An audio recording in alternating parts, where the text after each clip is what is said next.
ಶ್ರೀ ಗುರುಭ್ಯೋ ನಮಃ. ಹರಿ ಓಂ. ಪ್ರಾಣಾದೇರೀಶಿತಾರಂ ಪರಮಸುಖನಿಧಿಂ ಸರ್ವದೋಷವ್ಯಪೇತಂ ಸರ್ವಾಂತಸ್ಥಂ ಸುಪೂರ್ಣಂ ಪ್ರಕೃತಿಪತಿಮಜಂ ಸರ್ವಬಾಹ್ಯಂ ಸುನಿತ್ಯಂ ಸರ್ವಜ್ಞಂ ಸರ್ವಶಕ್ತಿಂ ಸುರಮುನಿಮನುಜಾದ್ಯೈಃ ಸದಾ ಸೇವ್ಯಮಾನಂ ವಿಷ್ಣುಂ ವಂದೇ ಸದಾಹಂ ಸಕಲ ಜಗದನಾದ್ಯಂತ ಆನಂದದಂ ತಂ. ಬೆಳಿಗ್ಗೆ ಪಾಠ ಓದೋ ಕಾಲಕ್ಕೆ ಎಲ್ಲಿ ಬಂದಿತ್ತು? ಅಸತ್ಯಂ ಅಪ್ರತಿಷ್ಠಂತೆ ಜಗದಾಹುರನೀಶ್ವರಂ 419ಕ್ಕೆ ಮುಗಿದಿತ್ತು. ಅದನ್ನೊಂದು ಸರ್ತಿ ಹೇಳಿಗತ್ತೀನಿ. ಯಚ್ಚಿಕೇತ ಸತ್ಯಮಿತ ತನ್ನ ಮೋಘಂ ವಸುಸ್ಪಾರಘಂ ಉತಜೇತೋತ ದಾತ ಸತ್ಯೋ ಜೀವೇಶಯೋರ್ಭೇದ ಸತ್ಯ ವಿಷ್ಣೋ ಗುಣ ಅಪಿ ಸತ್ಯಂ ಜಗದಿದಂ ಸರ್ವಂ ಸತ್ಯೇಶ ಜಗತೋಭಿಧಿ ಅಂತ ಇತ್ತು. ಇದು ಏನು ಬಂದದ ಅಂದರೆ, ಅದ್ವೈತ ಮತದಲ್ಲಿ ಅವರು ಹೀಗೆ ಒಂದು ಕಲ್ಪನೆಯನ್ನು ಒಪ್ಪಿಕೊಂಡಿದ್ದಾರೆ. ಕಾನ್ಸೆಪ್ಟ್ ಅವ್ರದ್ದು ಏನು ಅಂತಂದರೆ, ಈ ಜಗತ್ತು ಇದು ಅಜ್ಞಾನದಿಂದ ಕಲ್ಪಿತವಾದದ್ದು. ಅಜ್ಞಾನ ಕಲ್ಪಿತ ಅಂತಂದರೆ ಹೆಂಗೆ ದೃಷ್ಟಾಂತ? ರಜ್ಜುವಿನಲ್ಲಿ, ಹಗ್ಗದಲ್ಲಿ ಹಾವು ಹೆಂಗೆ ಕಲ್ಪಿತವಾಗಿರ್ತದೋ ಹಂಗೆ ಈ ಜಗತ್ತು ಬ್ರಹ್ಮನಲ್ಲಿ ಕಲ್ಪಿತವಾಗಿದೆ, ಆರೋಪಿತವಾಗಿದೆ. ಅಧಿಷ್ಠಾನ ಜ್ಞಾನ ಬಂದು ಕೂಡಲೇ ಆರೋಪ ಜ್ಞಾನ ಹೊರಟು ಹೋಗ್ತದೆ. ಅಧಿಷ್ಠಾನ ಯಾವುದು? ಹಗ್ಗ. ಆ ಹಗ್ಗದ ಜ್ಞಾನ ಬಂತು ಅಂದರೆ ಆರೋಪಿತವಾದ ಸರ್ಪದ ಜ್ಞಾನ ಹೋಗ್ಬಿಡ್ತದೆ. ಅಯ್ಯೋ ಹಗ್ಗನ ಇದು, ನಾ ಹಾವು ಅಂತ ತಿಳ್ಕೊಂಡಿದ್ದೆ ಅಂತ ಹೇಳಿ ಅಧಿಷ್ಠಾನ ಯಾಥಾತ್ಮ ಜ್ಞಾನದಿಂದ ಆರೋಪ ಜ್ಞಾನವು ನಿವೃತ್ತಿಯಾಗುವಂತೆ ಬ್ರಹ್ಮಜ್ಞಾನದಿಂದ ಈ ಜಗತ್ತು ನಿವೃತ್ತವಾಗ್ತದೆ ಅಂತ ಹೇಳಿ ಒಪ್ಪಿಕೊಂಡವರು ಯಾರು? ಅದ್ವೈತಿಗಳು. ಹಗ್ಗದಲ್ಲಿ ಹಾವು ಆರೋಪಿತವಾದಂತೆ ಬ್ರಾಕೆಟ್ ಒಳಗೆ ಅಜ್ಞಾನ ಕಲ್ಪಿತವಾದಂತೆ ಬ್ರಹ್ಮನಲ್ಲಿ ಜಗತ್ತು ಆರೋಪಿತವಾಗಿದೆ. ಬ್ರಹ್ಮನಲ್ಲಿ ಜಗತ್ತು ಆರೋಪಿತವಾಗಿದೆ. ಮತ್ತು ಯಥಾ ಪ್ರಕಾರ ಬ್ರಾಕೆಟ್ ಹಾಕ್ಕೊಂಡು ಅಜ್ಞಾನ ಕಲ್ಪಿತಕ್ಕೆ ಡಿಟ್ಟೋ ಹಾಕಿಬಿಡ್ರಿ. ಕೆಳಗೆ ಜಗತ್ತು ಖಾಲಿ ಇರ್ತದೆ. ಇಲ್ಲಿ ಬ್ರಹ್ಮನು ಅಧಿಷ್ಠಾನ ಬರ್ಕೊಟ್ಟು ಕೆಳಗೆ. ಬ್ರಹ್ಮನು ಅಧಿಷ್ಠಾನ, ಜಗತ್ತು ಆರೋಪಿತ. ಅಧಿಷ್ಠಾನದ ಜ್ಞಾನವಾದಾಗ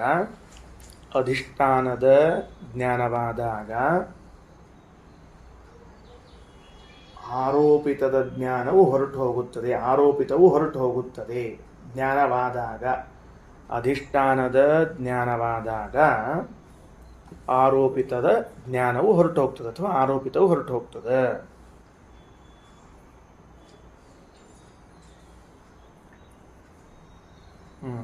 ಅಂದ್ರೆ ಈಗ ಹೆಂಗೆ ಸಮನ್ವಯ ಮಾಡ್ಕೋಬೇಕು? ಅಧಿಷ್ಠಾನವೆನಿಸಿರುವಂತಹದ್ದು ಹಗ್ಗ ಅಂತ ಇಟ್ಕೊಳ್ರಿ ದೃಷ್ಟಾಂತೊಳಗೆ. ಆ ಹಗ್ಗದಲ್ಲಿ ಆರೋಪಿತವಾದದ್ದು ಯಾವುದು? ಸರ್ಪ ಅಂತ. ನನಗೆ ಅಧಿಷ್ಠಾನ ಜ್ಞಾನ ಬಂತು ಅಂದರೆ, ಹಗ್ಗ ಜ್ಞಾನ ಬಂತು ಅಂದರೆ ಹಾವಿನ ಜ್ಞಾನ ಹೋಗ್ಬಿಡ್ತದೆ. ಹಂಗೆ ಬ್ರಹ್ಮಜ್ಞಾನ ಬಂತು ಅಂತಂದ್ರೆ ಜಗತ್ತಿನ ಜ್ಞಾನ ಹೊರಟು ಹೋಗ್ತದೆ. ಅಂದ್ರೆ ಅವ್ರು ಪೂರಾ ಏನು ಮಾಡಿದ್ರು? ಸಿಸ್ಟಮ್ ಏನು ಮಾಡಿಬಿಟ್ರು ಅಂದರೆ, ಈ ಜಗತ್ತು ಸುಳ್ಳು. ಯಾಕೆ? ಆರೋಪಿತ. ಆರೋಪಿತ ಅಂದರೆ ಕಲ್ಪಿತ. ಕಲ್ಪಿತ ಅಂದರೆ ಏನು? ಸುಳ್ಳು ಅಂತ ಅರ್ಥ. ಆಮೇಲೆ ಅದ್ವೈತ ಮತ ರೀತ್ಯ ಈ ಜಗತ್ತೇನಾಯ್ತು? ಸುಳ್ಳಾತು. ಅದಕ್ಕೆ ಜಗತ್ತು ಸುಳ್ಳು. ಯಾಕೆ? ಆರೋಪಿತವಾದ ಸುಳ್ಳು ಇರ್ತದೆ. ಹಗ್ಗದೊಳಗೆ ಹಾವು ಆರೋಪಿತ ಆಗ್ಯದ, ಲೈಟ್ ಹಚ್ಚಿದ್ರಿ, ಹೋತಿಲ್ಲ ಹಗ್ಗ, ಹಾವು ಹೋತಿಲ್ಲೋ ಅಂದ್ರೆ ಸುಳ್ಳಿತ್ತು ಅಂತ ಆತು. ಹಂಗೆ ಅಂತ ಈ ವ್ಯವಸ್ಥೆ ಮಾಡ್ಕೊಂಡಾರ. ಅದಕ್ಕೆ ಅಲ್ಲದು, ಹಂಗೆ ತಿಳಿತಕ್ಕದ್ದಲ್ಲ. ಜ್ಞಾನ ಅಂದರೆ ಅಧಿಷ್ಠಾನ ಜ್ಞಾನ. ಅಧಿಷ್ಠಾನ ಜ್ಞಾನ ಆಯ್ತು ಅಂದ್ರೆ ಆರೋಪಿತ ಹೊರಟು ಹೋಗ್ತದೆ. ಚಂದ ಕಲ್ಪನಾ, ಎಷ್ಟು ಚಂದ ಕಲ್ಪನಾ ಮಾಡ್ಯಾರ ನೋಡಿ. ಹೌದು, ಮತ್ತೆ ಅದು ಹೋಗ್ತದ ಅಂದಮೇಲೆ ಮಿಥ್ಯಾ ಆಗ್ಬೇಕಲ್ಲ. ಮತ್ತೆ ಅರ್ಥ ಆಗಿದಿಲ್ಲ? ಅಧಿಷ್ಠಾನ ಆರೋಪ ಮಿಥ್ಯಾ ಅಂಬೋದು ಹೆಂಗೆ ಗೊತ್ತಾಗ್ತಿಲ್ಲೋ ಸಿಸ್ಟಮ್ ಅವ್ರದ್ದು. ಈಗ ಮೋಡದೊಳಗೆ ಆನೆ ಕಾಣಿಸ್ತಿರ್ತದೆ ನಿಮಗೆ. ಆನೆ ಇಂದಿರ್ತೀರಿ, ಗಾಳಿ ಬಂದ್ಕೊಂಡು ಹೋಗ್ಬಿಡ್ತದೆ. ಅಯ್ಯೋ ಹಂಗ ಅಂತ ಅರ್ಥ. ಅದಕ್ಕೆ ಮಿಥ್ಯಾದ ಆರೋಪಿತ. ಅದಕ್ಕೆ ಆಚಾರ್ಯರು ಉತ್ತರ ಕೊಡ್ತಾರ, ಅಸತ್ಯಂ ಅಪ್ರತಿಷ್ಠಂ ತೇ ಜಗದಾಹುರನೀಶ್ವರಂ ಇತಿ.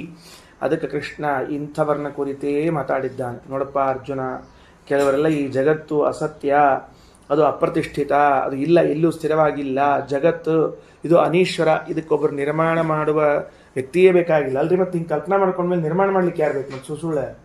ಈಗ ನಾನು ಆ ಮೋಡ್ದಾಗ ಆಗಿ ಕಲ್ಪನಾ ಮಾಡ್ಕೊಂಡು ಇದಕ್ಕೆ ದೇವ್ರು ಬೇಕೇನು ಸೃಷ್ಟಿಕರ್ತ ಆಗಲಿಕ್ಕೆ? ನನ್ನ ಕಲ್ಪನಾ ಅದ, ಹೋತು ಇತ್ತು. ಅದಕ್ಕೆ ಅನೀಶ್ವರಂ. ಅವ್ರು ಎಷ್ಟು ಬುದ್ಧಿವಂತರಿದ್ದಾರ ಅಂದ್ರೆ, ಜಗತ್ತನ್ನ ಕಲ್ಪಿತ ಅಂತ ಹೇಳಿಬಿಟ್ರೆ ಸೃಷ್ಟಿಕರ್ತ ಒಬ್ಬ ಇಲ್ವೇ ಇಲ್ಲ. ಸೃಷ್ಟಿಕರ್ತೃತ್ವ ಹೊರಟು ಹೋಯ್ತು. God is great, I am god ಅಂದಂಗೆ ಲೆಕ್ಕ ಮುಗಿದ ಹೋಯ್ತು ಮಟ್ಟವ. ಹೌದು ಅಂದ್ರು. ಅದಕ್ಕೆ ಅವ್ರನ್ನೆಲ್ಲ ದೇವರ ನಿಂದನ ಮಾಡ್ಯಾನ. ಎಚ್ಚಿಕೇತ ಸತ್ಯಮಿತ, ಭಗವಂತ ಯಾವ ಜಗತ್ತನ್ನ ಮಾಡಿದ್ದಾನೋ ಅದು ಸತ್ಯ ಆಗೇದ. ನ ಮೋಘಂ, ಮಿಥ್ಯಾ ಅಲ್ಲ. ಆ ಮೋಘ ಶಬ್ದಕ್ಕೆ ಮಿಥ್ಯಾ ಅಂತ ಬರ್ಕೊಳ್ರಿ. ನ ಅನ್ನೋದದ ಹಿಂದದ ಅದ, ಹೌದಾ? ಮಂತ್ರದೊಳಗ ಯತ್ ಯಾವ ಜಗತ್ತನ್ನು ಚಿಕೇತ ಮಾಡಿದನೋ, ಪರಮಾತ್ಮ ನಿರ್ಮಾಣ ಮಾಡಿದನೋ, ಸತ್ಯಮಿತ ಸತ್ಯವೇ ಆಗಿದೆ. ಅಲ್ಲಿ ಮಿತ್ ಅಂದ್ರೆ ಏವ ಅಂತ ಅರ್ಥ. ತತ್ ಆ ಜಗತ್ತು ನ ಮೋಘಂ ಸುಳ್ಳಲ್ಲ. ಮೋಘಂ ಅಂದ್ರೆ ಸುಳ್ಳು, ನ ಮೋಘಂ ಅಂದ್ರೆ ಸುಳ್ಳಲ್ಲ. ನ ಬರ್ಕೊಳ್ರಿ ಮತ್ತೆ. ನ ಮೋಘಂ ಅಂದ್ರೆ ಸುಳ್ಳಲ್ಲ, ಮಿಥ್ಯಾ ನ ಬರಬರಿ ಆತಷ್ಟಕ್ಕೆ, ಸುಳ್ಳಲ್ಲ. ಆಮೇಲೆ ವಸು ಸ್ಪಾರ್ಹಂ ವಸು, ಸ್ಪಾರ್ಹಂ ವಸು ಅಂದ್ರೆ ಸ್ಪೃಹಣೀಯಂ ವಸು, ಎಲ್ಲರಿಂದಲೂ ಅಪೇಕ್ಷಿತವಾದ ಸಂಪತ್ತನ್ನು ಉಜ್ಜೇತ ಅಂದ್ರೆ ಬಲಿಚಕ್ರವರ್ತಿಯಿಂದ ಗೆದ್ದುಕೊಂಡ. ಅಥ ಇಂದ್ರಾದಿಭ್ಯೋ ದಾತ, ಇಂದ್ರಾದಿ ದೇವತೆಗಳಿಗೆ ಕೊಟ್ಟ. ಸರಿ ಹೋತಾ? ಇದಿಷ್ಟೇ ಅಲ್ಲ, ಮತ್ತೆ ಹೇಳ್ತದ ಸತ್ಯೋ ಜೀವೇಶಯೋರ್ ಭೇದ, ಜೀವ ಈಶರ ಭೇದ ಇದು ಸತ್ಯವಾಗೇದ. ಆಮೇಲೆ ಸತ್ಯ ವಿಷ್ಣು ಗುಣ ಅಪಿ, ಗುಣಗಳೆಲ್ಲವೂ ಸತ್ಯ ಆಗ್ಯದ. ಸತ್ಯಂ ಜಗದಿದಂ ಸರ್ವಂ, ಈ ಜಗತ್ ಸತ್ಯ ಆಗ್ಯದ. ಸತ್ಯೇಶ ಜಗತೋಭಿಧಿ, ಸತ್ಯಭೂತವಾದ ಈಶಾ ಜಗತ್ತು ಇವರ ಭೇದ, ಇವೆಲ್ಲವೂ ಸತ್ಯಭೂತವಾಗಿದೆ. ಈ ಪ್ರಮಾಣವನ್ನು ಯಾಕೆ ಕೊಟ್ರಿ ಅಂದ್ರೆ, ಜೀವೇಶಯೋರ್ ಭೇದ ಸತ್ಯ ಅಂಬೋದಕ್ಕೆ ನಮಗೇನು ಸಂಬಂಧದ? ಇಲ್ಲಿ ಬಂದದ್ದು ಜಗತ್ತು ಕಲ್ಪಿತವಾಗ್ಯದ ಅಂತ ಅವ್ರು ಹೇಳ್ಯಾರ. ಅಲ್ಲ, ಜಗತ್ತು ಸತ್ಯ ಅಂತ ಹೇಳಬೇಕು. ಅದನ್ನು ಬಿಟ್ಟು ಜೀವಬ್ರಹ್ಮರ ಭೇದ ಸತ್ಯ ಆಗಿದೆ ಅಂತ ಯಾಕಂದ್ರಿ ಅಂತ ಪ್ರಶ್ನೆ ಬರ್ತದೆ.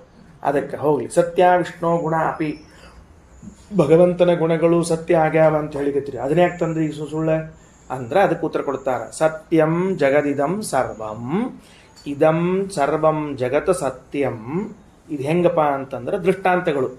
ಯಾವ ರೀತಿಯಾಗಿ ಜೀವಬ್ರಹ್ಮರ ಮಧ್ಯದಲ್ಲಿನ ಭೇದ ಸತ್ಯವಾಗಿದೆಯೋ ಆ ರೀತಿಯಾಗಿ ಈ ಜಗತ್ತು ಸತ್ಯವಾಗಿದೆ. ಯಾವ ರೀತಿಯಾಗಿ ಭಗವಂತನ ಗುಣಗಳು ಸತ್ಯವಾಗಿವೆಯೋ ಆ ರೀತಿಯಾಗಿ ಈ ಜಗತ್ತೂ ಸತ್ಯವಾಗಿದೆ.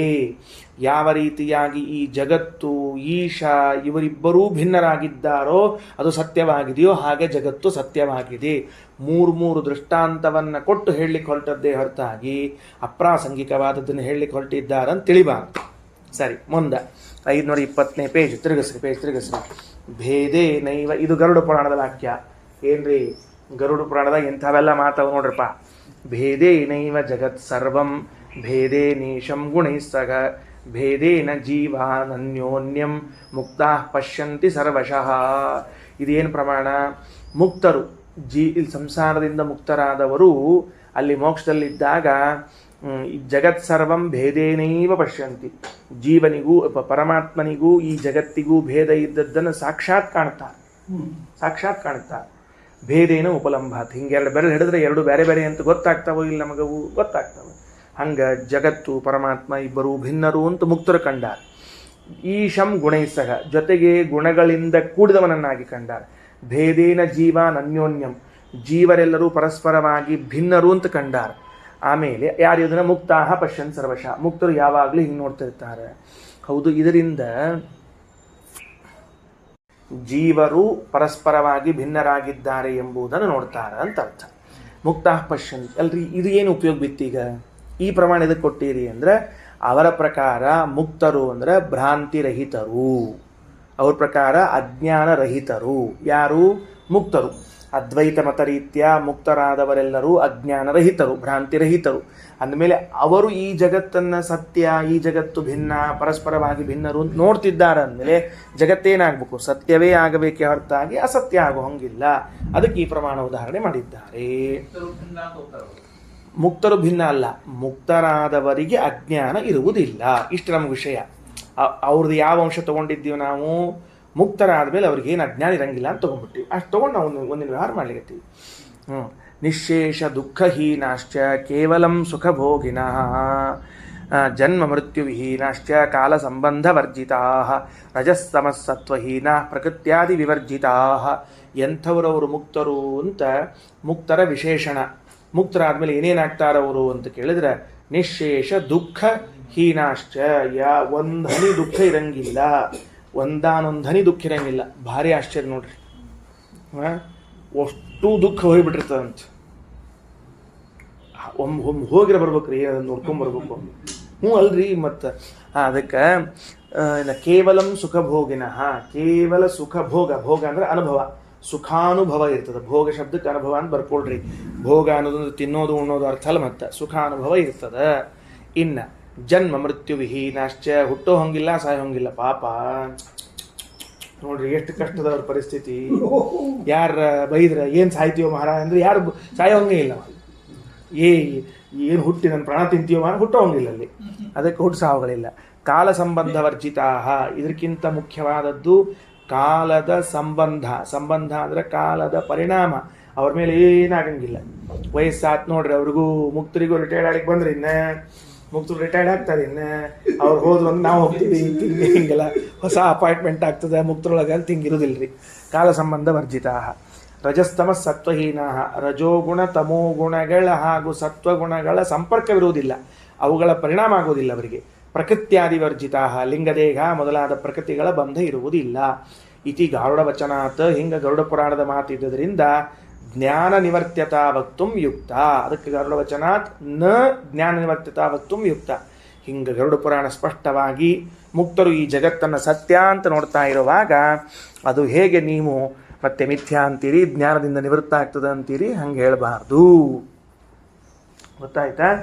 ಬ್ರಹ್ಮಜ್ಞಾನದಿಂದ ಬಾಧ್ಯ ಆಗೋದು ಕೆಲವು, ಮತ್ತು ಇನ್ನೇನಂತಾರೆ ಅದಕ್ಕೆ ಬೇರೆ ಜ್ಞಾನದಿಂದ ಬಾಧ್ಯ ಆಗೋದು ಕೆಲವು. ಶುಕ್ತಿ ಜ್ಞಾನದಿಂದ ರಜತ ಬಾಧ್ಯ ಆಗ್ತದೆ, ಬ್ರಹ್ಮಜ್ಞಾನದಿಂದ ಜಗತ್ತು ಬಾಧ್ಯ ಆಗ್ತದೆ ಅಂತ ಹಿಂಗೆ ಹೇಳ್ತಿರ್ತಾರೆ ಅವರು. ನಾ ಅದಕ್ಕೆ ಹೇಳಿದ್ವಿ. ಏನು ಹೇಳೀನಿ ಅಂದ್ರೆ, ಅವ್ರು ಯಾವ ಅಂಶ ಹೋಗ್ತಾರ? ಮುಕ್ತರಾದ ಮೇಲೆ, ಈ ಜೀವ ಮುಕ್ತನಾದ ಮೇಲೆ ಅವನಿಗೆ ಅಜ್ಞಾನ ಇರುವುದಿಲ್ಲ ಅನ್ನೋ ಅಂಶದ. ಹಂಗಾರ ಈಗ ಗರುಡ ಪುರಾಣ ಹೇಳ್ತದಂದ್ರೆ ಮುಕ್ತರಾದವರು ಜಗತ್ತನ್ನು ಸತ್ಯವೆಂದು ಕಾಣ್ತಾರ ಅಂತ ಹೇಳ್ಯಾರ. ನಾವೇನು ಮಾಡ್ಬೇಕು? ಹೇಳ್ಬಿಡ್ರಿ ಅಂತ ಹೇಳ್ಬಿಟ್ರು ಅಷ್ಟೇ. ನಮಗೆ ಯದಂಶೇ ಸ್ವೀಕಾರ ಮಾಡ್ಲಿಕ್ಕೆ ಅವ್ರ ಮಾತನ್ನ ಅಜ್ಞಾನ ಇರುವುದಿಲ್ಲ ಅನ್ನೋ ಅಂಶ ಅಷ್ಟೇ. ಹಿಂದೆಲ್ಲ ಸಾಧನ ಮಾಡೀವಿ.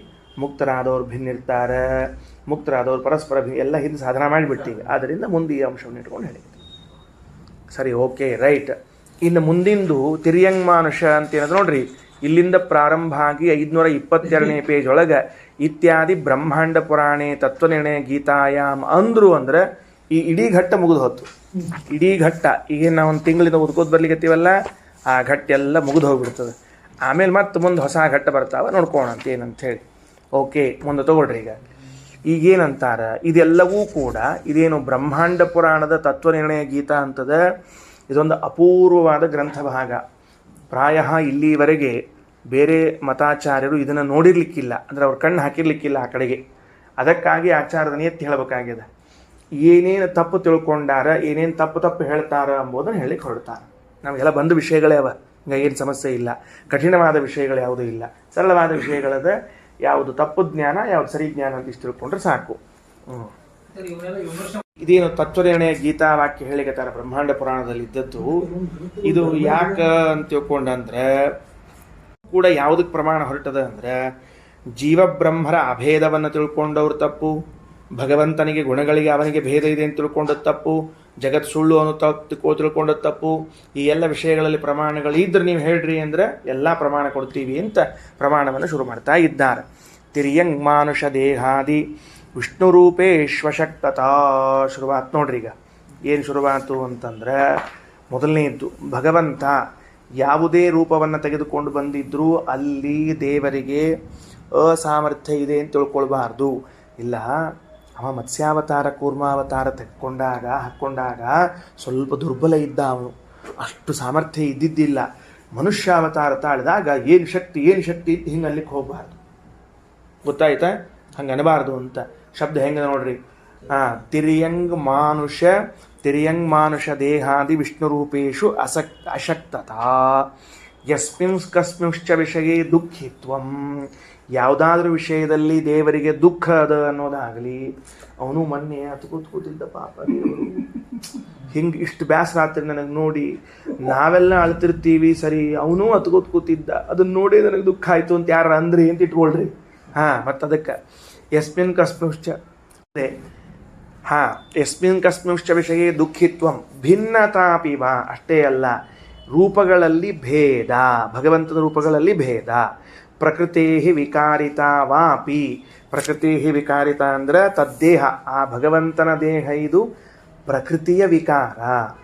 ನಮ್ಮೆಲ್ಲ ದೇಹಗಳು ಹೆಂಗೆ ಪ್ರಕೃತಿಯ ವಿಕಾರವಾಗಿವೆಯೋ ಹಂಗೆ ಭಗವಂತನ ದೇಹವು ಪ್ರಕೃತಿಯ ವಿಕಾರವಾಗಿದೆ ಅಂತ ತಿಳ್ಕೊಳ್ಳೋದು ತಪ್ಪೇ. ಮತ್ತು ಛೇದ ಭೇದ ವ್ರಣಾದಿವ, ಅಯ್ಯೋ ಕತ್ತರಿಸಿ ಹೋಯ್ತಲ್ಲ, ಅಯ್ಯೋ ಭಿನ್ನ ಆಯ್ತಲ್ಲ, ಅಯ್ಯೋ ಗಾಯ ಆಯ್ತಲ್ಲ ಅಂತ ತಿಳ್ಕೊಂಡ್ರೆ ಅದು ತಪ್ಪು. ಅಜ್ಞಾನಂ ನಾಶಿತಾ ವಾಪಿ ಜನ್ಮ ಜೀವೈರಭಿನ್ನತಾ. ದೇವರಿಗೆ ಅಜ್ಞಾನ ಇದೆ, ದೇವರು ನಾಶ ಹೊಂದುತ್ತಾನೆ, ದೇವರು ಹುಟ್ಟುತ್ತಾನೆ, ಜೀವರಿಂದ ಅಭಿನ್ನನಾಗಿದ್ದಾನೆ. ಪ್ರಕೃತ್ಯ ಭಿನ್ನತಾ, ಪ್ರಕೃತಿಯಿಂದ ಅಭಿನ್ನನಾಗಿದ್ದಾನೆ. ಅಥವಾ ಜೀವಾಭೇದ ಪರಸ್ಪರಂ, ಜೀವರಿಗೆ ಪರಸ್ಪರವಾಗಿ ಅಭೇದ ಇದೆ. ಜಡಾಭೇದೋತ, ಜಡವಾದ ಪದಾರ್ಥಗಳಿಗೆ ಅಭೇದ ಇದೆ. ಅಂದರೆ ಭಗವಂತನಿಗೂ ಜಡಕ್ಕೂ ಅಭೇದ, ಜೀವರಿಗೂ ಪರಮಾತ್ಮನಿಗೂ ಅಭೇದ. ಮಿಥ್ಯಾತ್ವಂ ಜಗತೋಪಿವ, ಜಗತ್ತಿನ ಮಿಥ್ಯಾತ್ವವನ್ನು ಈಗೆಲ್ಲ ನೀವು ಕೇಳಿದ್ದ ಅದ, ಹಿಂಗಾಗಿ ಸಮಸ್ಯೆ ಇಲ್ಲ, ಪಟ ಓದಿ ಮುಗಿಸ್ಬೋಣ ಅಂತ. ಅಗುಣತ್ವಂ, ದೇವರಿಗೆ ಗುಣ ಇಲ್ಲ. ಅದೇಹತ್ವಂ, ದೇಹ ಇಲ್ಲ. ಅಕರ್ತೃತ್ವಂ, ದೇವರಿಗೆ ಕರ್ತೃತ್ವವೇ ಇಲ್ಲ. ಹರೇಹೇ ಅಂತದ, ಹರೇಹೇ ಅಗುಣತ್ವಂ, ಹರೇಹೇ ಅದೇಹತ್ವಂ, ಹರೇಹೇ ಅಕರ್ತೃತ್ವಂ. ಸರಿ ಆಯ್ತಾ ಇಲ್ಲ? ಇನ್ನು ಸಮ್ಯಕ್ ಭಕ್ತಿಂ ಮೃತೆ ಮುಕ್ತಿ. ವಿಷ್ಣು ಭಕ್ತಿ ಇಲ್ಲದೆ ಇದ್ರೂ ಮೋಕ್ಷ ಆಗ್ತದ ಅಂತ ಹೇಳ್ಬಿಟ್ರಂತೆ ಯಾರೋ ಒಬ್ರು. ಇನ್ನು ವಿಷ್ಣು ದ್ವೇಷತಸ್ತಥ. ಅಷ್ಟೇ ಅಲ್ಲ, ಭಗವಂತನ ದ್ವೇಷ ಮಾಡಿದ್ರೂ ಮೋಕ್ಷ ಆಗ್ತದ್ರಿ. ಹಂಗೇನು ಭಕ್ತಿನೇ ಮಾಡಬೇಕು ಅಂತೇನಿಲ್ಲ. ಹಿಂಗೂ ಕೆಲವ್ರು ಹೇಳ್ಕೊಟ್ಟಾರ್ರಿ, ಅನುಕೂಲ ಆಗಲಿ ಅಂತ ತಿಳ್ಕೊಂಡು ಹೇಳಿ ಎಲ್ಲ ಭಕ್ತಿನೇ ಮಾಡ್ಕೋತ ಹೋದ್ರೆ ಸ್ವಲ್ಪ ದ್ವೇಷ ಮಾಡಬೇಕು. ದ್ವೇಷ ಮಾಡಿದಾಗ ಮೋಕ್ಷ ಆಗ್ತದ. ತಾವ ಭೋಗೋ ಜೀವಾನಾಂ, ಮೋಕ್ಷಲ್ಲಿ ಯಾವ ಭೋಗವೂ ಇಲ್ಲ, ಸುಖನೇ ಇಲ್ಲ. ಏನು ಮಾಡ್ಬೇಕು ಮತ್ತಿನ್ನು? ಮುಕ್ತವು ಸಾಮ್ಯಂ ತಥೈವ ಚ, ಮೋಕ್ಷದಲ್ಲಿ ಸಾಮ್ಯ ಇದೆ ಎಲ್ಲರಿಗೂ ಕೂಡ. ಇನ್ನು ಅರೂಪತ್ವಂಚ ಜೀವಾನಾಂ, ಮೋಕ್ಷದಲ್ಲೇ ಇರಲಿ ಸಂಸಾರದಲ್ಲೇ ಇರಲಿ ಜೀವರಿಗೆ ರೂಪವೇ ಇಲ್ಲ. ಎಲ್ಲಿ? ಮುಕ್ತಾನಾಂ ಬಂಧಿನಾಮಪಿ, ಮೋಕ್ಷದಲ್ಲೇ ಇರಲಿ ಸಂಸಾರದಲ್ಲೇ ಇರಲಿ ಏನೇನು ಇದಿಲ್ಲ. ನಾಮ ತೀರ್ಥಾದಿಭಿರ್ಮುಕ್ತಿ ತತ್ವಜ್ಞಾನಂ ವಿನಾಪಿತು. ತತ್ವಜ್ಞಾನ ಇಲ್ಲದೆ ಇದ್ರೂ ಕೂಡ ಕೇವಲ ನಾಮಸ್ಮರಣೆ ಅಥವಾ ತೀರ್ಥಸ್ನಾನದಿಂದಲೂ ಮೋಕ್ಷ ಆಗ್ತದೆ ಅಂತ ಒಪ್ಪಿಕೊಂಡಾರ ಕೆಲವರೆಲ್ಲ. ಅದು ತಪ್ಪು ಅಂತ ಅರ್ಥ. ಕೇವಲ ನಾಮಸ್ಮರಣೆಯಿಂದ ಇಲ್ಲ. ಈ ನಾಮಸ್ಮರಣೆಯು ಕಾಲಾಂತರದಲ್ಲಿ ನಿಮಗೆ ತತ್ವಜ್ಞಾನ ಉಂಟು ಮಾಡಿ ಮೋಕ್ಷವನ್ನು ಕೊಡಿಸ್ತದೆ ಅಂತ ಒಪ್ಪಿಕೋಬಹುದು. ಸುಮ್ಮನೆ ಬರೀ ಹಂಗೆ ಹರೇ ರಾಮ ಹರೇ ಕೃಷ್ಣ ಅಂತ ಇವತ್ತು ಇಸ್ಕಾನ್ ಅವ್ರು ಅನ್ಕೊಂಡು ಕೂತಿರ್ತಾರೆ. ಹಂಗೆ ಅನ್ಕೊಂಡು ಕೂತ್ಬಿಟ್ರೆ ಮೋಕ್ಷ ಆಗ್ತೀನಂದ್ರೆ ಹಂಗಾಗೋದಿಲ್ಲ. ಇನ್ನೇನು ಆ ನಾಮಸ್ಮರಣೆಯಿಂದ ಮನಸ್ಸು ಭಗವಂತನಲ್ಲಿ ನೆಲೆಗೊಳ್ತದೆ, ಅದರಿಂದ ತತ್ವಜ್ಞಾನ ಉಂಟಾಗಬೇಕು. ಆದಾಗ ಮಾತ್ರ ಅಪರೋಕ್ಷ ಜ್ಞಾನ ಆದ್ರೆ ಮೋಕ್ಷ. ಹಂಗೆಲ್ಲ ಹೇಳಿ ಬರುವುದಿಲ್ಲ. ಇನ್ನು ತೀರ್ಥಸ್ನಾನದಿಂದ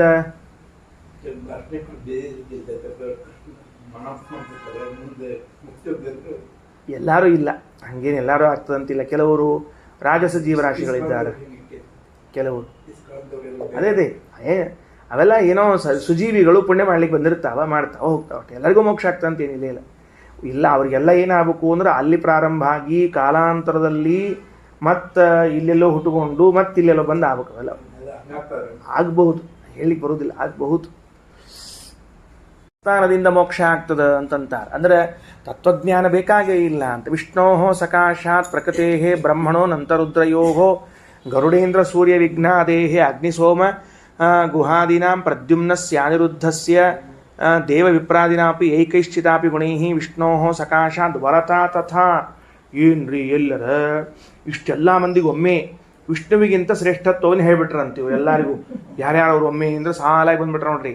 ಪ್ರಕೃತಿ ಅಂದ್ರೆ ಲಕ್ಷ್ಮೀದೇವಿ, ಬ್ರಹ್ಮದೇವರು, ಶೇಷದೇವರು, ಅನಂತ ಅಂದ್ರೆ ಶೇಷದೇವರು, ರುದ್ರದೇವರು, ಗರುಡ, ಇಂದ್ರ, ಸೂರ್ಯ, ಗಣಪತಿ, ಆಮೇಲೆ ಅಗ್ನಿ, ಚಂದ್ರ, ಗುಹ ಅಂದ್ರೆ ಸ್ಕಂದ, ಷಣ್ಮುಖ, ಪ್ರದ್ಯುಮ್ನ, ಅನಿರುದ್ಧ, ದೇವತೆಗಳು, ಬ್ರಾಹ್ಮಣರು, ಇವರೆಲ್ಲರೂ ಕೂಡ ಈ ಕೈಶ್ಚಿತ್ ಯಾವುದೋ ಕೆಲವು ಗುಣಗಳಿಂದ ವಿಷ್ಣೋ ಸಕಾಶಾತ್ ವರತಾ ತಥಾ ಭಗವಂತನಿಗಿಂತಲೂ ಶ್ರೇಷ್ಠರಾಗಿದ್ದಾರೆ ಅಂತ ಹೇಳ್ಬಿಟ್ಟ. ವಿಷ್ಣೋ ಸಕಾಶಾತ್ ಭಗವಂತನ ದೆಸೆಯಿಂದ ವರತ ವರತ ಅಂದ್ರೆ ಶ್ರೇಷ್ಠತ್ವಂ ಅಂತ ಅರ್ಥದಕ್ಕೆ. ವರತ ಅನ್ನೋ ಶಬ್ದಕ್ಕೆ ಶ್ರೇಷ್ಠತ್ವ ಅರ್ಥ ಬರ್ಕೊಳ್ರಿ, ಗೊತ್ತಾಗಂಗಿಲ್ಲ ಆಮೇಲೆ. ಮುಂದೆ ಇನ್ನೇನಂತಾರ, ಅದಕ್ಕಂತಾರ ಯದಾ ಕದಾಪಿ ಯತ್ನೈರ್ವಾ, ಯಾವಾಗಾದರೂ ಏನೋ ಒಂದು ಪ್ರಯತ್ನವನ್ನು ಮಾಡಿ, ವರ ಶಾಪಾದಿನಾವಾಪಿ, ವರ ಹಾಗೂ ಶಾಪಗಳಿಂದಾಗಲಿ, ತಪಸಾವಾಪ್ಯುಪಾಯೈ ಯೋಗಜ್ಞಾನಾದಿಭಿರ್ವಾ ಸಾಮ್ಯಂ ವಿಷ್ಣುಧೀನತ್ವಾತ್, ಇನ್ನು ಹೆಂಗರ ಮಾಡಿ ವಿಷ್ಣುವಿನಿಂದ ಸಾಮ್ಯವನ್ನು ಬರ್ತದ ಅಂತ ಅನ್ಕೊಂಡ್ಬಿಡ್ತೀವಿ. ಅಂದರೆ ಭಗವಂತನ ಜೊತೆಗೆ ಸಾಮ್ಯವನ್ನು ಪಡೆಯೋದು ಹೆಂಗೆ ಅಂದರೆ ಪ್ರಯತ್ನದಿಂದಾಗಲಿ, ವರಶಾಪಗಳಿಂದಾಗಲಿ, ತಪಸ್ಸಿನಿಂದಾಗಲಿ, ಏನೇ ಉಪಾಯ ಮಾಡಿ ಆಗಲಿ, ಯೋಗಜ್ಞಾನಗಳಿಂದಾಗಲಿ, ಯಾವುದೋ ಒಂದು ಕಾಲದಲ್ಲಿ ಆದರೂ ಭಗವಂತನ ಜೊತೆಗೆ ಸಾಮ್ಯ ಬರ್ತದೇನೋ ಅಂತ ಯಾರು ತಿಳ್ಕೊಂಡಿರ್ತಾರೋ ಮಹಾ ಅಬದ್ಧ. ಇನ್ನು ಮುಂದೆ ವಿಷ್ಣುಧೀನತ್ವಾದ ಅನ್ಯಥಾ ಏತೇಷಾಂ ಸ್ಥಿತಿ ಕೃತಿ, ಈ ಜಗತ್ತಿನಲ್ಲಿ ಇದ್ದವರು ಭಗವಂತನಿಗೆ ಅಧೀನರಾಗದೇ ಇದ್ದು ನಮ್ಮ ಪಾಡಿಗೆ ನಾವಿರ್ತೀವಿ, ನಮ್ಮ ಪಾಡಿಗೆ ನಾವು ಜಗತ್ ಸೃಷ್ಟಿ ಮಾಡ್ಕೋತೀವಿ ಅಂತ ಯಾರಾದರೂ ಹೇಳಲಿಕ್ಕೆ ಹೋದರೆ ಚಾನ್ಸೇ ಇಲ್ಲ. ಎಲ್ಲರೂ ಭಗವಂತನ ಅಧೀನರಾಗಿರಬೇಕು. ಅಸಂಸಾರಿತ್ವಮೇತೇಷಾಂ ಯೇಷಾಂ ವಾ ಅಪ್ಪೇಷಾಂ ಈಶ್ವರತಾಪಿ ವಾ, ಇವರು ಯಾರಿಗೂ ಕೂಡ ಸಂಸಾರ ಇಲ್ಲ. ಬ್ರಹ್ಮಾದಿಗಳು ನಿತ್ಯ ಮುಕ್ತರು ಅಥವಾ ಈ ಬ್ರಹ್ಮಾದಿಗಳೆಲ್ಲರೂ ಸರ್ವೇಶ್ವರರು ಅಂತ ಹೇಳೋದಾಗಲಿ ಇದು ತಪ್ಪು. ಗೊತ್ತಾಯ್ತಿಲ್ಲೋ? ಹಿಂಗೊಂದು ವಾದ. ಅಸಂಸಾರಿತ್ವ ಮೇಷಾಂ, ಇವರು ಎಲ್ಲ ನಿತ್ಯ ಮುಕ್ತರಂತೆ. ಇವರು ಯಾರು ನಿತ್ಯ ಮುಕ್ತರು? ಬ್ರಹ್ಮ, ಗರುಡ, ಶೇಷ ಇವರೆಲ್ಲರೂ ನಿತ್ಯ ಮುಕ್ತರು ಅಂತ ಹೇಳ್ತಾರೆ. ಯೇಷಾಂ ಈಶ್ವರತಾಪ್, ಇವರೇ ಸರ್ವೋತ್ತಮರು ಅಂತ ಇಲ್ಲ. ವಿನಾ ವಿಷ್ಣು ಪ್ರಸಾದೇನ ಮುಕ್ತಿರೇಷಾಂ ಸಕಾಶತಃ, ಏನಿಲ್ಲ ಭಗವಂತನ ಅನುಗ್ರಹ ಇಲ್ಲದೆ ಇದ್ರೂ ಕೂಡ ಮತ್ತು ಇವರಿಗೆಲ್ಲರಿಗೂ ಕೂಡ ಏನಾಗ್ತದ ಅಂತಂದ್ರೆ ಇವ್ರ ಅನುಗ್ರಹದಿಂದ ಮೋಕ್ಷ ಆಗಿಬಿಡ್ತದ ಅಂತ ಕೆಲವರು ಹೇಳೋರಿದ್ದಾರೆ. ಬ್ರಹ್ಮದೇವ್ರ ಅನುಗ್ರಹ ಮಾಡಿದ್ರೆ ಸಾಕು ಮೋಕ್ಷ, ದೇವರ ಅನುಗ್ರಹ ಮಾಡಬೇಕು ಅಂತ ಏನಿಲ್ಲ, ಅಂತಹ ಪರಿ ಏನಿಲ್ಲ. ಈ ಆಫೀಸರ್ ಸಹಿ ಮಾಡಿದ್ರೆ ಸಾಕು, ಎಲ್ಲ ಆಫೀಸರ್ ಸಹಿ ಮಾಡಬೇಕು ಅಂತ ಏನಿಲ್ಲ ಅಂತ ಹಿಂಗಂದಿರ್ತಾರಲ್ಲ, ಹಂಗಿದ್ದಂಗೆ. ಅದಕ್ಕೆ ವಿನಾ ವಿಷ್ಣು ಪ್ರಸಾದೇನ, ವಿಷ್ಣುವಿನ ಪ್ರಸಾದವಿಲ್ಲದೆ ಏಷಾಂ ಸಕಾಶತಃ ಮುಕ್ತಿ, ಏಷಾಂ ಅಂದರೆ ಈ ಬ್ರಹ್ಮಾದಿ ದೇವತೆಗಳ ದೆಸೆಯಿಂದಲೇ ಮೋಕ್ಷ. ವಿಷ್ಣೋ ಪ್ರಯೋಜನಾವಾಪ್ತಿ, ಇಲ್ಲ ಭಗವಂತನಿಗೇನೆ ಈ ಜಗತ್ತಿನಂದು ಏನೋ ಒಂದು ಪ್ರಯೋಜನ ಅದ, ಅದಕ್ಕೆ ಈ ಜಗತ್ ಸೃಷ್ಟಿ ಮಾಡ್ಯಾನ ಅಂತ ಹೇಳೋರು ಕೆಲವರು ಇದ್ದಾರೆ. ಏನೂ ಪ್ರಯೋಜನ ಇಲ್ಲದ ಯಾರ ಇಷ್ಟು ದೊಡ್ಡ ಜಗತ್ ಸೃಷ್ಟಿ ಮಾಡ್ತಾರೆ ಅಂದ್ರೆ ಆಚಾರ ಸುಳ್ಳು ಏನ್ರಿ ಹೇಳಿಕ್ಕೆ ಹೋಗ್ಬೇಡ್ರಿ. ಏನಾರ ಪ್ರಯೋಜನ ಇರಲೇಬೇಕು, ವಿಷ್ಣುವಿಗೂ ಇರಬೇಕು. ಹುಚ್ಚ ಕಾಲು ಹೊಡಿಬೇಕಾದ್ರೆ ವಿಚಾರ ಮಾಡ್ತಾನಂತವ, ಕಾಲು ಹೊಡೆದ್ರೆ ನನಗೆ ಆನಂದ ಆಗ್ತಾ ಇಲ್ಲ ಅಂತ ತಿಳ್ಕೊಂಡು ಉಳಿದವ್ರಿಗೆ ಬಿಡ್ರಿ, ನನಗೇ ಆನಂದ ಆಗ್ಬೇಕಲ್ಲ. ವಿಷ್ಣೋರ್ ದೋಷಶ್ಚ ಕಶ್ಚನ, ಯಾವುದಾದ್ರೂ ಒಂದು ಭಗವಂತನಿಗೆ ದೋಷ ಅದ ಅಂತ ಹೇಳೋದು. ವಿಷ್ಣು ಸರ್ವೇಶು ರೂಪೇಶು ಸಂಪೂರ್ಣ ಗುಣಹೀನತಾ, ಭಗವಂತನ ಎಲ್ಲ ರೂಪಗಳಲ್ಲೂ ನಿರ್ಗುಣತ್ವವನ್ನು ಹೇಳ್ಬಿಡೋದು. ಸಂಪೂರ್ಣ ಗುಣಹೀನತಾ, ಒಟ್ಟ ಗುಣವೇ ಇಲ್ಲ, ಒಂದನಿ ಗುಣ ಇಲ್ಲ ದೇವರಿಗೆ ಅಂತ. ಭೇದೋ ವಾ ವಿಷ್ಣು ರೂಪೇಶು, ಭಗವಂತನ ರೂಪಗಳಲ್ಲಿ ಭೇದ. ವಿಶೇಷೋ ವಾ ಗುಣೇಶು ಚ, ಭಗವಂತನ ಗುಣಗಳಲ್ಲಿ ಒಂದು ಶ್ರೇಷ್ಠ ಗುಣ, ಒಂದು ಕನಿಷ್ಠ ಗುಣ. ಜ್ಞಾನ ಅಂತೇನದ ದೇವರ ಗುಣ, ಅದು ಶ್ರೇಷ್ಠ. ಆನಂದ ಒಂಚೂರು ಕಡಿಮೆ ಅಂತ ಹಿಂಗೆ ಹೇಳೋಣ, ಅದು ಅಬದ್ಧ ಹೇಳಬಾರ್ದು. ಶ್ರೇಯಸ್ಸಕಾಶಾತ್ ಬ್ರಹ್ಮಾದೇ ಆದಿಕ್ಯಂ ಬ್ರಹ್ಮಾದೇಹೇ, ಲಕ್ಷ್ಮೀದೇವಿಗಿಂತಲೂ ಬ್ರಹ್ಮಾದಿಗಳಿಗೆ ಉತ್ತಮತ್ವವನ್ನಾಗಲಿ ಸಾಮ್ಯಮೇವ ಸಾಮ್ಯವನ್ನು ಹೇಳೋದಾಗಲಿ ಇದು ತಪ್ಪು. ಬ್ರಹ್ಮವಾಯೋರನಂತಸ್ಯ ರುದ್ರಸ್ಯ ಗರುಡಸ್ಯ ಚ ತೇಭ್ಯಶ್ಚೈವ ಇಂದ್ರ ಸೂರ್ಯ ದೇವಿ ಪ್ರಭೂಪಾದೀನಾಂ ತತಃ. ಏನಪ್ಪ ಅದು? ಏನಿದು? ಬದ್ಧಾನಾಂ ಮುಕ್ತಿಗಾನಾಂ ವಾ, ಸಂಸಾರದಲ್ಲಿರಲಿ ಮೋಕ್ಷದಲ್ಲಿರಲಿ, ಈ ಸಂಸಾರದಲ್ಲಿ ಅಥವಾ ಮೋಕ್ಷದಲ್ಲಿ ಇದ್ದಾಗ ಗರುಡಶೇಷಾದಿ ದೇವತೆಗಳಿಗೆ ಬ್ರಹ್ಮಾದಿಗಳಿಂದ ಆಧಿಕ್ಯವನ್ನು, ಬ್ರಹ್ಮಾದಿಗಳ ಸಾಮ್ಯವನ್ನು ಹೇಳುವಂಥವ್ರು ಇದ್ದಾರಂತ. ಅಂದ್ರೆ ಅದನ್ನು ಹೇಳಬಾರ್ದು. ಬ್ರಹ್ಮದೇವರಿಗೂ ವಾಯುದೇವರಿಗೂ ಸಾಮ್ಯ ಅದ, ಸರಿಯದ. ಬ್ರಹ್ಮವಾಯುದೇವರಿಗೂ ಗರುಡಶೇಷಾದಿ ರುದ್ರದೇವರಿಗೂ ಸಂಸಾರದಲ್ಲಾಗಲಿ ಮೋಕ್ಷದಲ್ಲಾಗಲಿ ಸಾಮ್ಯವನ್ನು ಅಥವಾ ಆಧಿಕ್ಯವನ್ನು ಹೇಳಬಾರದು, ಅದು ತಪ್ಪು. ದೈತ್ಯಾನಾಂ ಮೋಕ್ಷ ಏವಚ, ಆಹಾ ದೈತ್ಯರಿಗೂ ಮೋಕ್ಷ ಅದ ಅಂತ ಹೇಳಿದವರು ಇದ್ದಾರಂತ ಪಾಪ.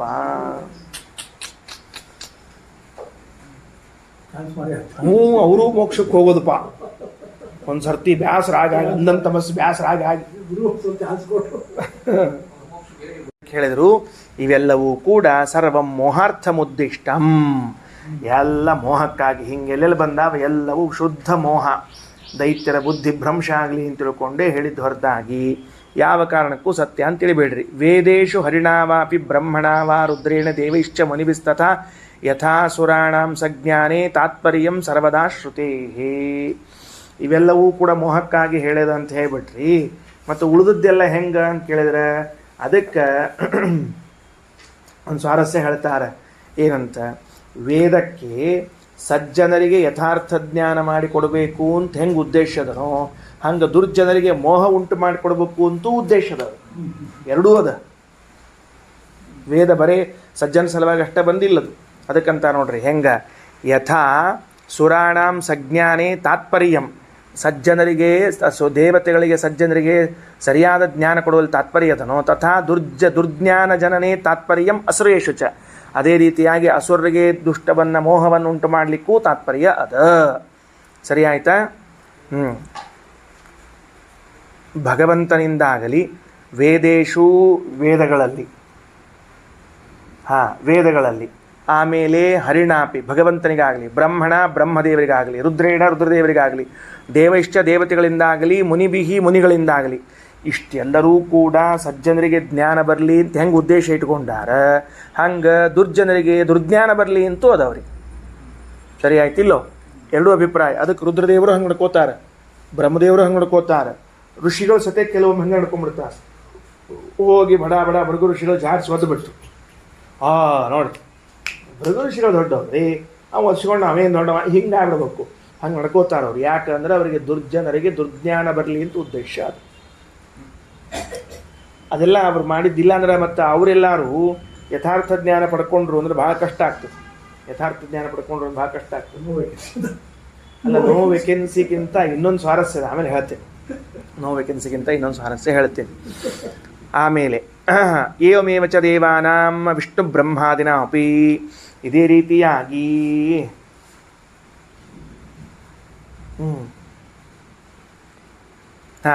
ವಿಷ್ಣು ಬ್ರಹ್ಮಾದಿನ ಅಪಿ ಎಲ್ಲ ಇದೇ ರೀತಿಯಾಗಿ ದೇವತೆಗಳಿಗೂ ಮತ್ತು ವಿಷ್ಣು ಬ್ರಹ್ಮಾದಿಗಳಿಗೂ ದೇವತೆಗಳಿಗೂ ಹಿಂಗೆ ಅಭಿಪ್ರಾಯ ಅದ ಅಂತ ಮುಗಿಸ್ಬಿಟ್ರೆ ಅಲ್ಲಿಗೆ. ಅಂದ್ರೆ ಅವರೆಲ್ಲರಿಗೂ ಕೂಡ ಮೋಹ ಉಂಟಾಗಬೇಕು, ಇವ್ರಿಗೆಲ್ಲ ಸಜ್ಞಾನ ಬರಬೇಕು ಅಂತ ಅಭಿಪ್ರಾಯದ ಅಂತ ಮುಗಿಸಿದ ಮೇಲೆ ಮುಂದೆ ಹಂಗಾರೆ ಇನ್ನು ಯಥಾರ್ಥ ಜ್ಞಾನ ಯಾವುದಪ್ಪ ಹೇಳ್ರಿ ಅಂದ್ರೆ ಮುಂದೆ ಹೇಳಿಕ್ ಹೊರಟೀಗ. ವಿಷ್ಣೋ ಸರ್ವಗುಣೈ ಪೂರ್ತಿ, ಭಗವಂತನು ಸರ್ವಗುಣಗಳಿಂದ ಪೂರ್ಣನಾಗಿದ್ದಾನೆ. ಅಪಿ ಮತ್ಸ್ಯಾದಿರೂಪಿಣ, ಮತ್ಸ್ಯರೂಪದಲ್ಲಿದ್ದರೂ ಕೂಡ ಅಷ್ಟೇ, ಕೂರ್ಮ ರೂಪದಲ್ಲಿದ್ದರೂ ಅಷ್ಟೇ ಪೂರ್ಣನಾಗಿದ್ದಾನೆ. ಅಜೇಯತ್ವಂ ಅಭೇದ್ಯತ್ವಂ ಅಚ್ಛೇದ್ಯತ್ವಂತ ಸರ್ವಶಃ ಅರ್ಥ ಆಗ್ತದೆ. ಭಗವಂತ ಅಜೇಯನಾಗಿದ್ದಾನೆ, ಅಭೇದ್ಯನಾಗಿದ್ದಾನೆ, ಅಚ್ಛೇದ್ಯನಾಗಿದ್ದಾನೆ. ಸರ್ವಾವತಾರ ರೂಪಾಣ ಅಪಿ ಚಿತ್ ಸುಖ ರೂಪತ, ಎಲ್ಲ ಅವತಾರ ರೂಪಗಳಲ್ಲೂ ಭಗವಂತ ಏನಾಗ್ಯಾನ? ಚಿತ್ ಸುಖ, ಜ್ಞಾನ ಮತ್ತು ಸುಖರೂಪನಾಗಿದ್ದಾನೆ. ಚಿತ್ ಅಂತನೋ ಶಬ್ದಕ್ಕೆ ಅರ್ಥ ಏನೋ? ಜ್ಞಾನ ಅಂತ ಅರ್ಥ. ಚಿತ್ ಸುಖರೂಪತ. ಶ್ರೀ ಬ್ರಹ್ಮರುದ್ರಾದಾಧಿಕ್ಯಂ, ಲಕ್ಷ್ಮೀದೇವಿ ಬ್ರಹ್ಮರುದ್ರದೇವರಿಗಿಂತ ಅಧಿಕನಾಗಿದ್ದಾನೆ. ಸರ್ವೇಶತ್ವಂ ಸ್ವತಂತ್ರತ, ಎಲ್ಲರಿಗೂ ಒಡೆಯನಾಗಿದ್ದಾನೆ, ಸ್ವತಂತ್ರನಾಗಿದ್ದಾನೆ. ಸರ್ವಶಕ್ತಿ, ತತ್ಪ್ರಸಾದಾತ್ ಮೋಕ್ಷ ಬ್ರಹ್ಮಾದೀನಾಮಪಿ, ಬ್ರಹ್ಮಾದಿಗಳಿಗೂ ಕೂಡ ಭಗವಂತನ ಪ್ರಸಾದದಿಂದಲೇ ಮೋಕ್ಷ. ತದ್ಭಕ್ತೈವ ವಿಮೋಕ್ಷಶ್ಚ, ಅವನ ಭಕ್ತಿಯಿಂದಲೇ ಮೋಕ್ಷ ಹೊರತಾಗಿ ದ್ವೇಷದಿಂದ ಮೋಕ್ಷ ಅಂತ ತಿಳಿಬೇಡ್ರಿ. ಭೇದೋ ಜೀವೇಶಯೋರಪಿ, ಜೀವ ಈಶ್ವರಲ್ಲಿ ಭೇದ ಅದ. ಶ್ರೀ ಬ್ರಹ್ಮರುದ್ರ ಶಕ್ರಾದೇಹೇ ಕ್ರಮೇಣೈವ ನಿಜಾಹ ಗುಣಾಹ ಸರ್ವದೋಷ ವ್ಯಪೇತತ್ವಂ ವಿಷ್ಣೋ ಸರ್ವತ್ರ ಸರ್ವದಾ. ಶ್ರೀ ಬ್ರಹ್ಮ ಅದೇನು ಬ್ರಹ್ಮರುದ್ರಾದಿ ದೇವತೆಗಳಲ್ಲಿ ಕ್ರಮೇಣ ತಮ್ಮ ಗುಣಗಳಲ್ಲಿ ತಾರತಮ್ಯ ಅದ. ಲಕ್ಷ್ಮೀದೇವಿಗಿಂತ ಕಡಿಮೆ, ಬ್ರಹ್ಮದೇವರು ಅವರಿಗಿಂತ ಕಡಿಮೆ ಇತ್ಯಾದಿಗಳು. ಸರ್ವದೋಷ ವ್ಯಪೇತತ್ವಂ, ಭಗವಂತನಿಗೆ ಎಲ್ಲೆಲ್ಲೂ ಯಾವ ದೋಷಗಳೂ ಇಲ್ಲ. ಸರ್ವತ್ರ ಸರ್ವದಾ, ಎಲ್ಲ ದೇಶ, ಎಲ್ಲ ಕಾಲ, ಎಲ್ಲ ರೂಪಗಳಲ್ಲಿ. ಏತತ್ ಸರ್ವಂ ಸರ್ವವೇದೈಹಿ, ಇದೆಲ್ಲವೂ ಕೂಡ ಎಲ್ಲ ವೇದಗಳಿಂದ. ವಿಷ್ಣಾದ್ಯೈ ದೇವತಾಗಣೈ, ಭಗವಂತನೇ ಮೊದಲಾದ ದೇವತಾಗಣಗಳಿಂದ. ಋಷಿಭಿಃ ಕ್ಷತ್ರಿಯಾದ್ಯೈಶ್ಚ, ಋಷಿಗಳಿಂದ ಕ್ಷತ್ರಿಯರಿಂದ. ಸಮ್ಯಕ್ ತಾತ್ಪರ್ಯತಃ ಸದಾ ಉಕ್ತಂ ಸರ್ವೇಷು ಶಾಸ್ತ್ರೇಷು, ಎಲ್ಲ ಶಾಸ್ತ್ರಗಳಲ್ಲೂ ಇದನ್ನೇ ತಾತ್ಪರ್ಯಪೂರ್ವಕವಾಗಿ ಹೇಳಲಾಗಿದೆ. ತಸ್ಮಾತ್ ಗ್ರಾಹ್ಯಂ ಬುಭೂಷುಭಿಃ, ಅದನ್ನೇ ಸ್ವೀಕಾರ ಮಾಡಬೇಕು. ಭಗವಂತನ ಸರ್ವೋತ್ತಮತ್ವ ಇತ್ಯಾದಿಗಳನ್ನೇ ಸಂಗ್ರಹ ಮಾಡಬೇಕು. ಇನ್ನು ಇಷ್ಟೊತ್ತು ಹೇಳಿದ್ದೆಲ್ಲ ಖರೆ ಹೇಳಿರೋ ಹೆಂಗೆ ಮತ್ತು ಅಂತ ಕೇಳಿದ್ರಂತೆ ಆಚಾರ. ಒಂದು ತಾಸು ಪುರಾಣ ಹೇಳಿದ ಮೇಲೆ ಕೂತವ್ರು ಕೇರಂತೆ, ಆಚಾರ ಪುರಾಣ ಚಲೋ ಆಯ್ತು, ಇನ್ನು ಖರೆ ಹೇಳ್ರಿ ಅಂತ ಯಾರೋ ಬರಂದ್ರೆ ಹಂಗೆ ಇಷ್ಟೊತ್ತು ಹೇಳಿದ್ದೆಲ್ಲ ಏನು ಮತ್ತ ಅಂದ್ರೆ ಇದಂ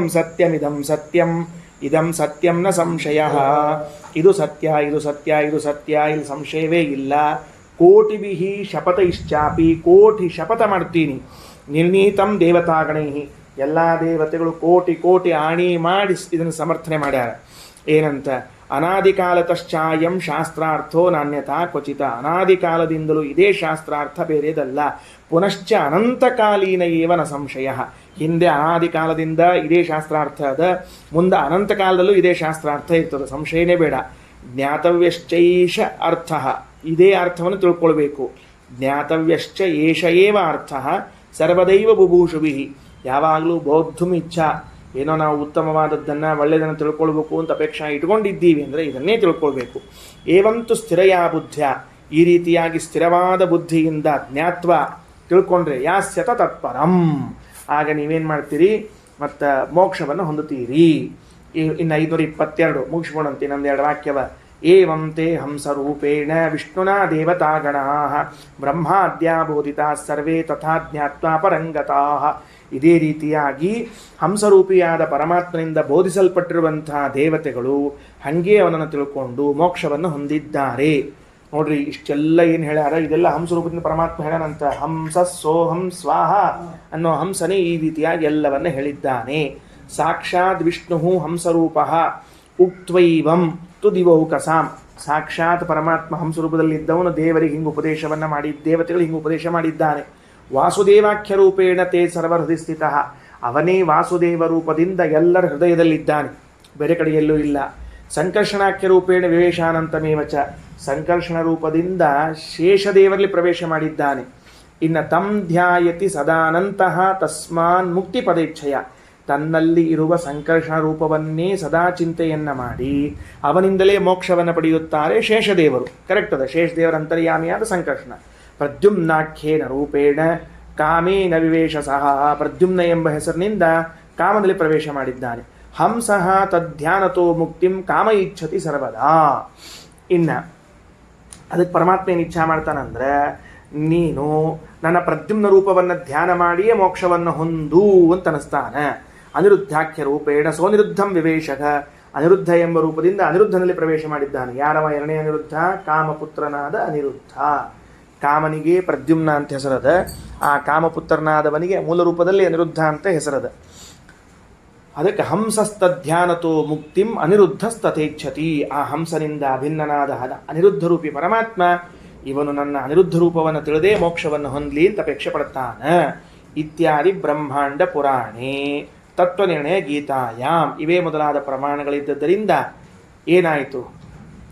ಅದಕ್ಕೆ ಬ್ರಹ್ಮವ ಇದಮಗ್ರ ಆಸೀತ್ ತದಾತ್ಮಾನಮೇವ ಅವೇತ್ ಅಹಂ ಬ್ರಹ್ಮಾಸ್ಮೀತಿ ತಸ್ಮಾತ್ ತತ್ಸರ್ವಮಭವತ್, ಈ ವಾಕ್ಯಕ್ಕೆ ಜೀವಬ್ರಹ್ಮರ ಐಕ್ಯವನ್ನು ಹೇಳಬಾರ್ದು, ಜೀವ ಹಾಗೂ ಬ್ರಹ್ಮರು ಭಿನ್ನರು ಅಂತೆ ಅರ್ಥವನ್ನು ಹೇಳಬೇಕು.